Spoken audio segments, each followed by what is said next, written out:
Kailanman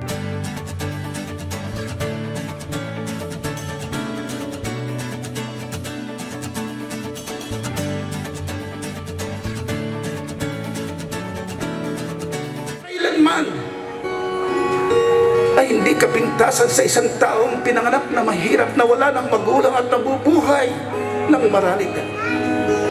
Na ako ay dinalisay ng Diyos mula pa bata sa matitinding kahirap. Hinasa ng Diyos sa matitinding pagsubok. Hinubog niya ang aking katauhan sa kanyang katwiran at pagmamahal sa aking kapwa. Kaya sa mahabang panahon ng katapatan, sa mahabang panahon ng pakikipagsapalaran sa paghahanap buhay, ang Diyos ay inaawa sa akin at tinuro niya ang tamang daan at talino kung saan maitatagpo ang malalaking negosyo.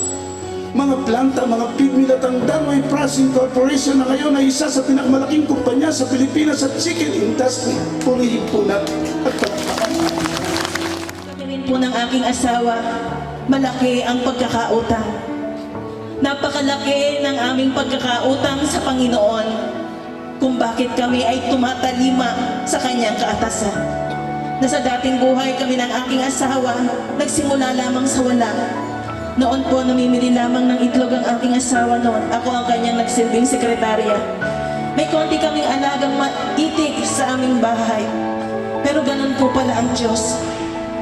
Kapag ka ikaw ay masipag, masikap, at tumutulong ayon sa iyong kakayanan, iniiwasan ang anumang uri ng bisyong laganap dito sa sanlibutan. Di tayo mananatiling mahirap ang buhay. At pagkakatiwalaan tayo ng Diyos ng masaganang buhay.